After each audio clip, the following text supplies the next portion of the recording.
Hey y'all, hi. Today I'm going to be reacting to current fashion trends. I am fascinated by trends. I often find them getting in amongst me despite myself. Like things that are trending, I really start to come around to seeing the appeal. I guess I get swept into kind of the aesthetic group think that is what makes trends so interesting. Because it's like all of our tastes changing together. What even is that? But at the same time, I'm dedicated to building a wardrobe of fewer, nicer things. I want the things that I wear and, consequently the things that define my personal style to have longevity, a longer longevity than how long most trends usually last. So there's this beautiful dramatic tension between those two ways of thinking about fashion. And that's what makes these videos so fun. If this is your first time to my channel, then welcome. I'm Hannah. I make videos about aesthetics and consumerism. I'm also a writer. I'll link my book down below, and I hope you'll subscribe to my channel if you like it. Now let's get into the meat of the video.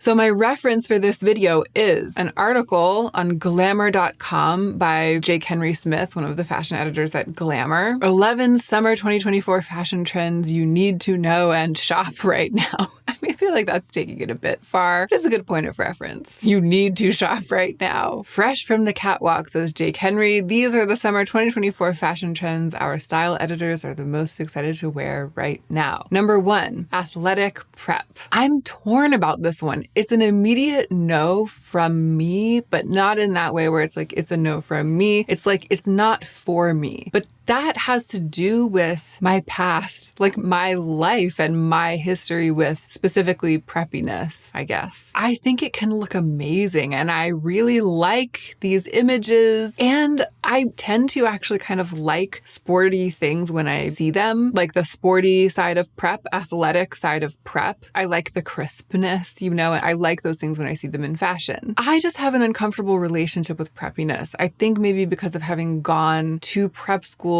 but not having had as much money as most of the other people who were at my schools, frankly. It's what it was. I went to a prep school for high school because my dad was a teacher there. And most of the people who went there, I don't know, they were just shopping for school with a whole different budget and from kind of a different place, like coming from a different place societally than I was coming from. And so we're wearing like really expensive preppy clothes, actual preppy clothes at actual prep school that I not only couldn't afford, but also didn't really have the cultural grasp to like even know what those kinds of clothes were or know even where I would get them, even if I could afford them. It was just, it all just went completely over my head as a kid. Like I'm talking about, high school, the wounding high school years, the deep wounds of the high school years. Oh, we're really getting deep right out the gate here on this one. Anyway, preppy fashion, like true prep fashion, really reminds me of this kind of like club that I didn't even know enough to know that I had no chance at ever belonging to, and makes me remember how totally clueless and awkward I was for a long time in my life. And it still feels like I can't wear it, or if I were to try, it would really be like I was playing dress up, like really dressing up as something that I'm not. So I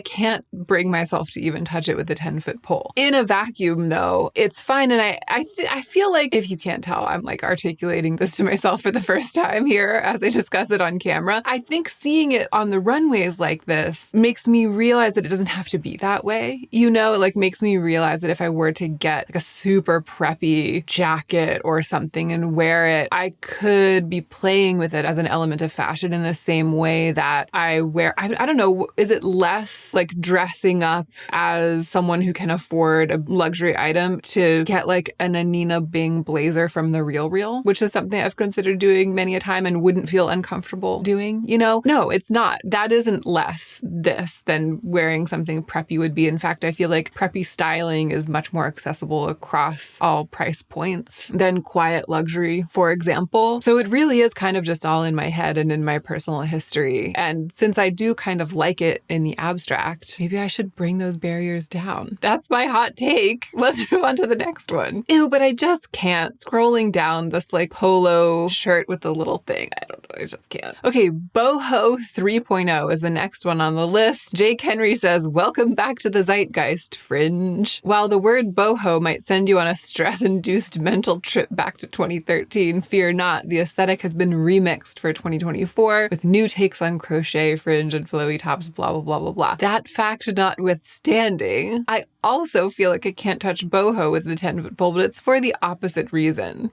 This was my comfort zone then. Like back when I was sitting in math class amongst all of these preppy kids who were like wearing expensive actual preppy clothes to an actual preparatory school. And I was sitting there in like a floor-length flowy gauze flowered skirt that I had gotten at like either the thrift shop, flea market, or one of those like shops where you can buy incense and rayon balloon pants. You know what I mean? So yeah, like boho as a style right now, no matter how remixed or polished it is, I feel that as I've grown, I've matured away from it and I have to leave it in the past. Wow, fashion has so much to do with one's personal story, doesn't it? It's like my life story is coming down the runway right now. Anyway, again, I don't necessarily think it's bad, although weirdly, I think in a vacuum right now, I would probably pick athletic prep over boho. I think because, I don't know, some of the things that are here as the examples, they like look a little cheaply made to me because of the styling, even though they might not actually be cheaply made. And I think that it's a little bit difficult to avoid that. Not impossible, but that is a pitfall of boho that some might wish to avoid. I don't know. I really am moving towards sleekness, and this isn't that. I'm not mad at it. I love that everyone can be free spirits and look like they're in the latest thing. What is it in the book I've been reading? Utterly utter. They can look utterly utter in floppy, sloppy things like this.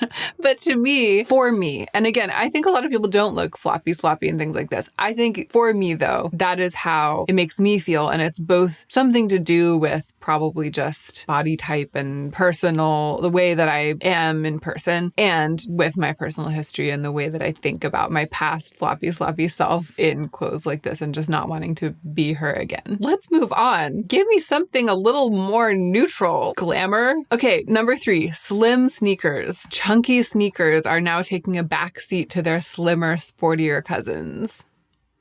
Jake Henry, you're killing me. Paired with everything from runway-ready summer dresses to relaxed trousers, these trainers have a relaxed, lived-in vibe that feels especially cool this time of year. They do look good in the images. This model with the orange dress with the very slim profile blue sneakers, the Miu Miu slim brown sneakers with the white and yellow laces, like they all look good. This is just so annoying because I still have my chunky sneakers and they still look great. I still feel cool in them. I feel like the dad sneaker vibe still gives me a cool air. Like it's still one of the ways in which I masquerade as being cooler than I actually am is to wear the dad sneakers. But now Jake Henry's here telling me that they're taking a backseat to their slimmer, sportier cousins. So now it makes me feel like they're not cool or I don't look as cool as I think that I'm pretending to be in them. I hate that. Maybe I can take comfort in the fact that where I live, we're probably a little bit behind the fashion times. So I still probably have a grip on that like wisp of fake coolness. Whereas if I lived maybe in a bigger city like New York or LA or something, my current sneakers might be conspicuously so last year. I mean, I'm saying all of this a little bit tongue in cheek because it's all stupid. Like you can wear whatever makes you look and feel good. And I actually do think that chunky sneaker trend for me, it's something to do with height, proportions, the other kinds of clothes that I wear. Those are great sneakers for me. So I don't really care. You know what I mean? I'm going to wear what is comfortable and what looks good. But like I was saying in the introduction, it's something about the zeitgeist with trends. Even though right now I'm looking at this and I'm like, well, I guess it looks fine, but I still like the way I look in my chunky sneakers. What's going to happen is that eventually this is going to infiltrate and it's going to change the way that I see what I see when I look in the mirror in those sneakers. Hopefully not for a while. Hopefully not until they're actually totally worn out and I'm looking to get new sneakers and replace my old sneakers. When that day comes, hopefully a couple of years down the line, if they last well, the sneakers, then I'm going to be I bet I'm going to be like, this time around, I'm going to get a slimmer sneaker, which is fine. Like, that's natural. That's a timeline with which I can live. But in the moment, being told that what I wear is out and something new is in, I'm against it. Ooh, up next, little white dresses, which actually just means all white dresses. Forget the LBD. This summer, labels are going in the opposite direction, giving us white dresses worth swooning over. Yes, 1,000 times. Yes, I am more into wearing white and all white than ever. And all y'all who said that my child would be getting food all over me and I wouldn't be able to wear white anymore, I just am here to tell you that you're wrong. I have a Tide pen that I deploy. I love having a lot of white clothing because then I can wash it all together and it's only pure white clothing all at once. And I have enough of it to make one load of wash, you know? So if anything gets on, anything white, I just use the Tide pen, which is miraculous. I mean, the miracle of modern science is the Tide pen. Use the Tide pen on it, wash it on cold, hang it all out on the laundry line, and I am over here wearing all white clothing like most of the time. I'm just telling you. White clothing forever, white dresses forever. I love the idea of a casual white dress for summer, honestly. Just an easy to wear white dress. I used to feel like white was too precious and that I would mess it up. And I'm so glad that I have stepped through the portal onto this side where it's like, actually, stains do come out. White clothing is easy to wash. You know, it's easy to care for me. I've set it up so that it is that way. And I just feel confident wearing it all the time. It no longer feels precious. It wasn't that long ago. I think I talked about it on camera that I was worried about getting like a white shirt or something that I wouldn't wear because I'd be worrying about getting a stain on it all the time. It is just no longer that way. I just wear it. I just wear it with abandon and it works out. So I'm really into this. All right, number 5, Raffia accessories. I love this one. Jake Henry says Raffia always gets a bump this time of year, but summer 2024 is an especially big moment for the woven material. The runways were awash in raffia bags and shoes, and now we want all things straw. I'm here for it. I'm kind of here for this writing. So the reason that I'm into this is that it is both beautiful, it's both precious and unprecious. So it feels high-end, not high-end, it feels fashion. Raffia feels fashion in that enduring classic way, in that kind of French fashion way to me, like French girl in the summer type of way. Raffia feels always chic and very chic, extremely chic, but super casual and unprecious. It's like it can get a little beat up, your raffia bag. It doesn't have like the cloying, expensive preciousness of, for example, nice leather. A beautiful leather bag. I mean, nothing beats a beautiful leather bag, but it carries with it a quality of richness. And I kind of mean that in like a lot of ways. And raffia doesn't. It's tasteful. It is like, to me, it feels like a signifier of taste, but it's also easeful. And then it's like, I don't need to be carrying my leather bag for you to know that I'm chic and I know what's up. I think that is what it is. It feels fashion in a cultural way, but it also has these beautiful elements that balance an outfit. It has texture, it has dimension, it's a natural material, it's a very beautiful color that kind of goes with a lot of different things. It's just amazing. I don't have a raffia bag, but there are some that I've had my eye on, and seeing it here on this list and then talking about why I think it's so great is kind of making me want to take the plunge. Okay, number 6, Jake Henry is called Back to Basics, and this is where it gets good. This is where he starts really going in, I feel. Stealth wealth is still going strong, but it's poised to change a little in the new year. And I'm not going to read you the whole paragraph, but the idea is that simple yet glamorous outfits are all the rage right now. Oh, and a quote from Jenny Walton: I believe we will move into an 80s and 90s look somewhat adjacent to quiet luxury. And this isn't Jenny's words, this is mine, but not exactly quiet luxury. Like, she's saying adjacent to quiet luxury, but with that sort of 80s, 90s vintage vibe. Restraint will become more and more alluring. It's over. I'm retiring. I live. This is it. It's like they're just talking about minimalism, but this is really specific, nuanced, striking, not super washed out kind of minimalism, like a hefty thrifty minimalism. This idea of a simple, glamorous minimalism. So this section's called Back to Basics in the article, but to me, they're talking about like a glamorous minimalism that has to do with striking simplicity. This is everything to me. This is where I've been headed. Like this one is where I've been headed personally. After all I've been through, starting with those miserable high school years, out of all that I've been through fashion-wise and all the changes and ups and downs, many of which have been documented on this channel, y'all. I mean, some of the changes have been pretty recent, and my life has changed dramatically recently. That's a factor as well. After all that I've been through, this is where I've arrived. And this exact, what they're saying is a trend. I feel like it's just the new definition of what's great. In my life, that's what it is. This is me now. So I'm really into it. Get a jump on minimalism with hardworking basics, each with just enough personality not to fade into the background. That's exactly how I feel about the fewer, nicer things that I'm trying to collect into my wardrobe. Okay, that one's a serve. Number 7, kitten heels.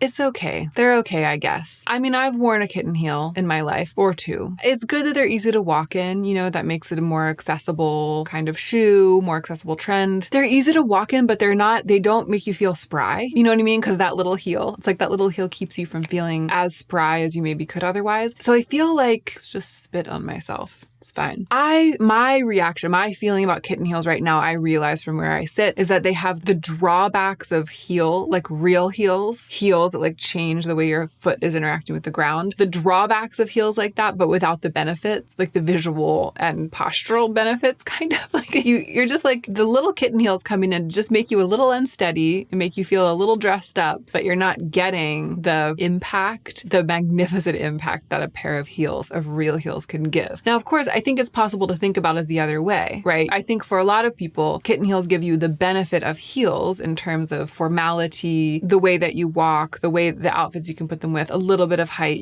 those benefits, but without the drawbacks of higher heels, difficult to walk in, basically, and owier for your feet. I have a lot of experience walking in heels because of my time as a tango dancer. So I feel like, to me, the benefits outweigh the drawbacks of actual heels, and therefore a kitten heel, it's like, why? Why wouldn't you just wear a heel? But I could totally see how it would be the other way for people who don't feel as comfortable walking in heels. So for me, it's okay, I guess. I think for a lot of people, it's great. Next up, butter yellow. Butter yellow is the color of the year. Jake Henry, you shock me. The unexpected neutral is pretty much the perfect shade. I don't feel that way, considering that you can pair it with anything. Black, white, navy, denim, blue, pink. I don't feel that way. And it should please both color lovers and monochromatic dressers. I don't feel that way. As a monochromatic dresser. I mean, I guess if it were a really beautiful shade, if it was a really beautiful, really buttery, very neutral shade, so like somewhere between butter yellow and sandy beige, like really that neutral, and it was a whole monochromatic outfit, I might be able to get behind that. I might get into that, especially if there was like a butter yellow leather bag with it or a raffia bag with it. But it doesn't, I feel, mesh well. I don't know if it will mesh well with my other things. I was all set to just completely reject this trend. And now that I'm thinking about it, I'm thinking about my wardrobe, I can kind of see the point. I can kind of see the point about the actual butter yellow. So the very pale and slightly neutral version of it, as opposed to just like, it's just yellow and we're saying it's butter yellow so that we can say we're on trend. I'm not into that. The actual buttery shade, like the whitish yellow, I could see that feeling chic. I just don't see myself buying it. Who does it look good on? Some people, I guess. It reminds me of old-fashioned baby clothes. Yeah, I can sort of see the vision, but it's like a fantasy that probably wouldn't manifest well in reality because I fear that it wouldn't look good on me and it wouldn't look good with my stuff. It also feels like it's just as potentially delicate as white in certain ways, as some people think white is, but harder to wash than white is for me. Like, I feel like white is a lot easier to maintain and also has this really amazing payoff of being like super sharp and clean and bright. There's just nothing like it. This is like a step less fresh than white, but harder to maintain because it's like, what do you wash it with? I don't want to wash yellow stuff with my white clothes because I only wash my white clothes with other white clothes. But this is too pale of a color to wash with like black clothes or even those like mid-toned gray. I guess you would wash them with like the grays and taupes and,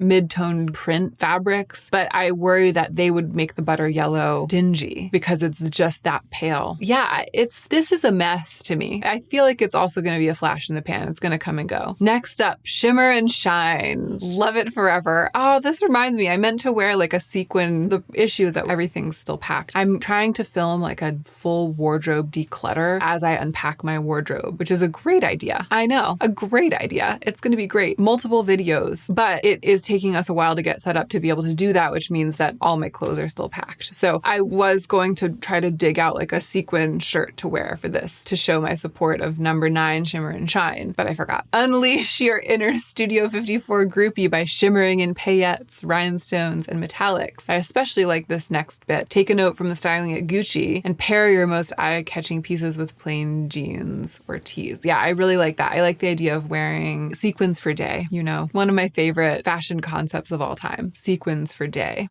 Number 10, Mary Jane flats. Okay, we've been here. We were here in a previous reacting to fashion trends video in which I said, show me a pair of flats that looks good and you will be showing me a brand new pair of flats. I just made the argument that ballet flats always look bad. They always get beat up within a couple of days and everyone always looks like flat-footed and messy walking around and they end up looking bad. That was what I said. And I kind of still, here's what's happened since I filmed that video. Many a time, my eye has been caught by a flat, not in real life, but on the internet shopping. And I've been like, I would feel pretty sporty and chic just skipping about town in a little ballet flat. Like I've started to see the appeal and remember how spry I used to feel when I was springing about town in ballet flats that I used to wear that used to always look bad pretty much immediately, but I didn't care, I guess, at that time. Maybe my standards were lower. I've started to not even just envision myself getting a pair of flats, but envision myself getting a pair of mesh. I think I really hung mesh shoes out to dry when I first came across it. In one of these videos, I was like, talk about a material that's going to fall apart in 2 seconds and the last thing that you would want to make a shoe out of. Mesh. Like leather mesh or mesh. But now I'm over here like, I would look and feel so fierce in a pair of mesh flats. Like that is my current feeling. I probably won't actually get one because by the time I have been thinking about it for long enough to actually want to get it, either it's going to be fall or it'll be fall. That's what it'll be. It'll be fall. And we know that this trend isn't coming back next year. This is a very definition of like a 3 months out of our lifetime trend. So no, I mean, I'm not going to be buying